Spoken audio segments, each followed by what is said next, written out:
कि जो तकवा ना माशरती तौर पे हमें तकवा मिलता है, हमें थोड़ी सी उसमें सपोर्ट मिल जाती है। ऐसा है कि जो कुछ चीजें ऐसी हैं कि जैसे मुआशरे में हमें थोड़ी सी गुंजाइश मिल जाती है, ये कि यार इस बंदे को रोजा है, इसको थोड़ा तंग ना करो, इसको इस तरह के मसाइल जो है ना वो इस तरह मिलता है, गुंजाइश मिलती है मुआशरे में, माशरती गुंजाइश हमें मिलती है, इससे इनकार नहीं है। अच्छा, और दूसरी बात आपने क्या की थी अमजद साहब, मुझे आपकी ये बात बहुत अच्छी लगी है कि एक ही सवाल कर रहा हूं और मैं आज किसी सवाल पर रहूंगा। नदीम भाई आपके साथ भी, इसके बाद नदीम भाई मैं आपके पास आता हूं।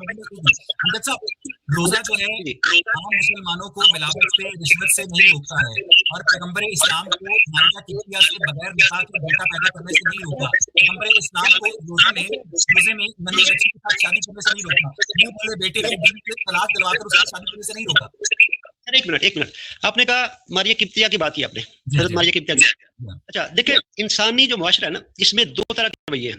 एक रवैया है जो नॉर्मल रवैया है, एक रवैया वो है जो जंगी हालात का रवैया है।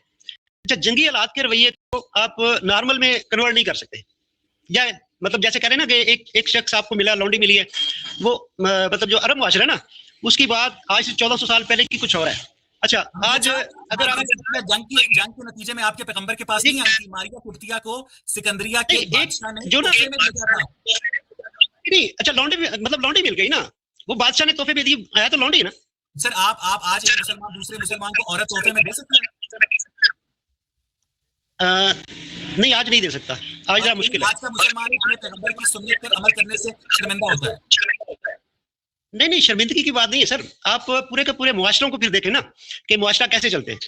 उसकी मिसाल आप ये दे लें कि जो जंगी हालात थे, जैसे जिनमें लौंडी बनने का जो बुनियादी नुक्ता था, जंग के नतीजे में नहीं आई थी, जो नॉर्मल हालात में तोहफे में आई थी अपनी बहन के साथ 18 साल की उम्र में। नहीं, तो वो मैं समझता हूँ, जो आप बात कर रहे हैं वो ठीक है, मगर वो एज ए लौंडी आई थी या कैसी आई थी? तो सर आज एक मुसलमान ये कहकर एक रशियन लड़की जो है अपने दूसरे मुसलमान को गिफ्ट करता है कि यार ये बच्ची की रखने और बगैर निकाह के से शादी कर रहे हैं, मैंने क्या था। अच्छा, जो ना मैंने आपको पहले कहा, जो सेक्सुअल मामला है ना, ये थोड़ा सा आपने थोड़ा सा एतराज किया करें। एक मुआशरे में एक चीज बन जाती है, ऐसे बनती है कि एक मुआशरे में ये होता है कि एक कल्चर चल रहा है कि एक चीज एक दूसरे को दी जा सकती है। अच्छा, इस्लाम जो ना दुनिया का बेहतरीन मजहब है। किस वाले से? अगर आप आज की जो सुपर पावर है, इसको सिर्फ ये देख ले कि इसने जो कुछ जापान में किया वो ठीक था, जापानियों के साथ जो कुछ हुआ वो ठीक था, दुनिया का सबसे बड़ा जो उन्होंने वर्ल्ड रिकॉर्ड बनाया वो सुपर पावर ने तो अल्लाह ताला की जानिब से हिदायत का दावा नहीं किया। आपके नबी ने तो अल्लाह ताला की जानिब से हिदायत का दावा किया और उसके बावजूद एक मासूम 18 साल की लड़की को तोहफे में कबूल करके बगैर निकाह के उससे बच्चा पैदा किया। आज के मुसलमान बगैर निकाह के किसी औरत से बच्चा पैदा करने का तसव्वुर। अच्छा, एक बात और है, अगर आप इस्लाम की बात करें तो कुछ चीजें ऐसी होती हैं कि जो लिखी नहीं गई, वो आपके इल्म में नहीं आई, मेरे इल्म में नहीं आई, मगर जो कुरान करीम ने जो बात की वो तो फाइनल कर दी। उसमें ये कह दिया, कुरान करीम में अल्लाह ताला की जात ने कह दिया कि जो लौंडी की जो है अपना तलाक है वो दो तलाकें हैं, जो आजाद औरत है उसकी 3 तलाकें हैं। तो अगर लौंडी के साथ बगैर निकाह के शादी हो जाए तो फिर तलाक का तो सबर ही नहीं बनता। सर तलाक तो बीवी को कुरान में जी नदीम साहब, कुरान में लौंडी जी नदीम साहब, कुरान में लौंडी का जिक्र ही नहीं है। आवाज करके आयत है कि जो तमन्ना करती है अपनी बीवियों या लौंडियों के साथ और लौंडी के साथ निकाह नहीं किया जाता, जब मसाइल होगा तलाक की जरूरत पेश नहीं आएगी। तर्जुमे में देखें, अगर लौंडी लिख देते हैं, अगर तर्जुमे में अगर लौंडी लिख देते हैं और वो हदीस को मानते हुए लौंडी लिखते हैं, तो क्या अल्लाह ताला लौंडी बोल रहा है? अल्लाह कह रहे हैं तुम्हारे जो दाहिने हाथ की मलकियत में है वो उनसे उन दाहिने हाथ की मलकियत बोला अल्लाह ने, तो वो लौंडी कहाँ से आ गई? दाहिने हाथ की जो मिल्कियत है उसके अलावा बीवी का लफ्ज अलग से इस्तेमाल किया है। नहीं, जहाँ भी लौंडी लिखा है वहाँ पे दाहिने हाथ की मलकियत लिखा हुआ है। मिल्कियत है और लौंडी मिल्कियत होती है, बीवी के साथ निकाह होता है। नहीं सर, दाहिने हाथ की मिल्कियत में वो औरतें आती हैं जो जिनका आप खर्चा उठा रहे हैं, जिनका रहन सहन का खर्चा उठा रहे हैं। तो आपके नबी ने बगैर निकाह के बेटा इब्राहिम बिन मोहम्मद पैदा किया था, क्या ये कहानी जोड़िए ना सर, ये सारी कहानी है, ये सारी कहानी अगर कुरान से अगर दिखा देते हैं। ओके, और अच्छा अगर मारिया किब्तिया वाली भी कहानी है, आप मुझे ये बताइए, मेरा आपसे सवाल है कि निकाह किसे कहते हैं?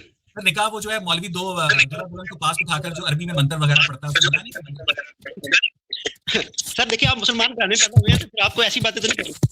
इस्लाम में मंत्र नाम की तो कोई चीज नहीं है, वो तो एक जैसे कहने की होती है बताने की चीज है कि ये आपके लिए ये जो चीजें है ना, आप ये कानून को बयान किया जाता है और उनसे आपस में इजाब कबूल करवाया जाता है। बुनियादी चीज इजाब कबूल है।